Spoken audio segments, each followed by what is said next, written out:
새누리당 임명진 비상대책위원장의 인적 청산 요구 이후 이정현 전 대표가 친박계 가운데 처음으로 탈당했습니다.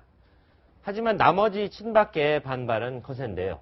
정치부 노은지 기자와 함께 정치권 상황 짚어보겠습니다. 어서 오세요. 노 기자 어서 오세요. 자, 이정현 전 대표가 결국 탈당의 길을 걸었네요. 네. 자, 그런데 친박계 진짜 핵심들이죠. 서청원, 최경환 의원 탈당하지 않겠다고 하고 있는데 네. 친박계 진짜 이선 후퇴할 의지가 있는 겁니까?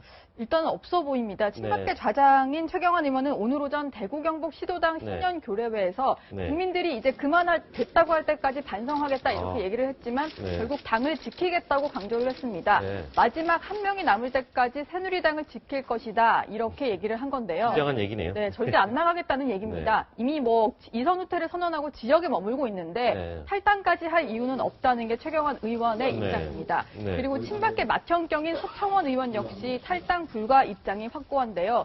서 의원은 주변에 이렇게 얘기를 하고 있습니다. 탈당할 생각을 갖고 기다려달라고 임명진 위원장에게 공개적으로 얘기를 했는데 그럼에도 불구하고 탈당을 요구했다. 그래서 떠밀리듯이 나갈 생각은 없다. 이렇게 얘기를 한 겁니다. 서 의원이 밝힌 얘기에 따르면은 지난달 25일에 임명진 위원장이 먼저 만나자고 했다고 해요. 그래서 두 사람이 만나서 그 인적 청산 얘기를 꺼내니까 탈당 시기는 나에게 좀 맡겨달라 이렇게 얘기를 했고 인 위원장도 그 자리에서는 알겠다 이렇게 대답을 했다고 합니다. 그럼에도 불구하고 다음날 바로 인적 청산안을 발표를 하니까 여기에는 일단 불쾌한 입장을 내비치고 있는 것이죠. 지금 칩거하고 있는 이유도 뭐 그런 것과 관련이 좀 있죠? 네, 인 위원장 같은 경우도 이렇게 갈등이 불거지는 상황에는 일단 몸을 좀 피해서 칩거에 들어간 것으로 보입니다. 근데 일단 이 두 사람뿐만이 아니라 친박계 의원 10여 명이 어제 서울 모처에서 모였었는데 임명진 위원장에 대한 비판이 거세게 쏟아졌고 탈당 요구에도 당연히 반발을 하고 있습니다. 친박계 사이에서는 어떤 얘기까지 나오냐면 인 위원장이 친박계를 몰아내고 당을 비박계 보수신당에 넘겨주려고 하는 거 아니냐, 자신들을 업제려고 하는 거 아니냐 이런 얘기가 쏟아지고 있고 그리고 유승민, 김무성보다 임명진이 더하다 이런 불만까지 쏟아지고 있습니다. 임명진 목사를 비대위원장으로 추천을 한 게 서청원 의원이죠.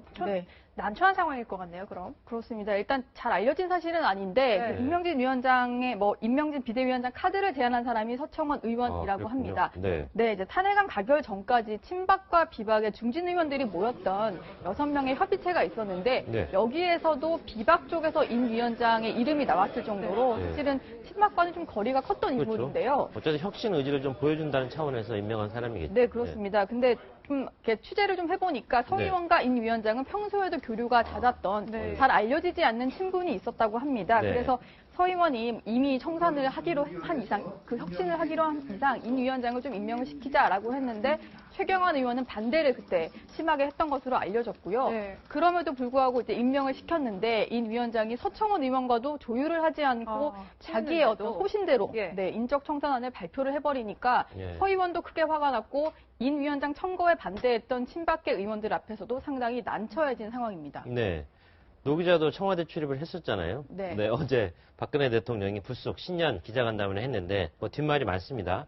근데 저는 좀 특이한 게 친박이 버티기에 들어간 거 하고 박근혜 대통령이 어떤 대국민 담화 형식으로 어쨌든 기자들과 만나서 내기를 한 것 뭔가 좀 궤가 좀 맞아 보이는 부분이 있는데 2차 기자간담회 또 한답니까? 일단은 그 친박이 세게 나가는 것 그리고 박근혜 대통령이 좀 반격에 나선 모양새가 나오는 것 이게 다 보수층의 결집 이런 분위기가 있기 때문에 좀 이런 상황이 벌어지는 게 아닌가 싶은데 일단 구체적인 일정이 잡힌 건 아닌데 앞으로 필요하다면 대응은 하겠다 이런 게 청와대의 입장입니다.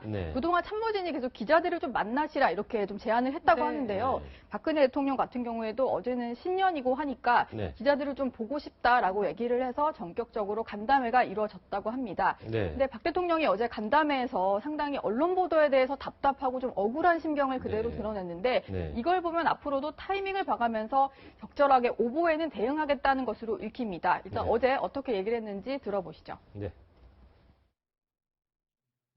보도라든가 또 소문 얘기 어디 또 이렇게 방송 나오는 거 이런 거를 보면 너무나 많은 왜곡 또 오보 거기다가 또 허위가 막 그냥 남발이 되고 그래갖고 정을 잡을 수가 없게 어디서 어디까지가 사실인가 왜곡된 게 나오면은 그걸 또 사실이라고 딱 만들어갖고 그걸 바탕으로 해서 또 오보가 재생산되니까 많이 억울해 보이네요. 네, 상당히 억울하게 좀 길게 설명을 했는데 청와대 관계자는 일단 헌재 탄핵 심판 그리고 특검 수사가 진행이 되니까 이걸 지켜보면서 추가로 입장을 밝힐 기회가 있을 거다 이렇게 얘기를 했습니다.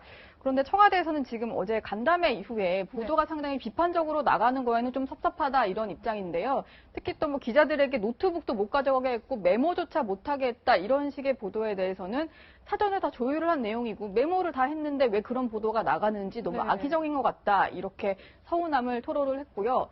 그리고 박 대통령이 기자들이 하는 질문에 비교적 이제 좀 소상히 그리고 솔직하게 말하려고 한 게 오히려 의도적으로 뭔가 혐의를 부인했다 이렇게 좀 해석이 되니까 여기서도 안타깝다는 입장입니다. 근데 박 대통령이 사실 뭐 보시면 아시겠지만 뭐 탄핵 이후에도 크게 달라진 건 없이 본인이 할 말은 조목조목 다 하는 이런 모습 이것 때문에 사실 여론은 오히려 좀 악화가 됐다고 볼 수 있는데요. 좀 겸허하게 국민의 목소리를 받아들이는 모습도 필요하지 않겠느냐 이런 비판이 계속되고 있습니다. 그래서 박 대통령의 저런 모습을 보면서 권력 무상을 실감하지 않을 수 없겠습니다. 그렇지만 더 자주 더 친절하게 국민에게 다가갈 수 있는 그런 많은 기회가 있었는데 그걸 놓친 건 결국 박 대통령의 책임 아니겠나 하는 생각입니다. 지금까지 정치부 노은지 기자였습니다. 수고했습니다. 감사합니다.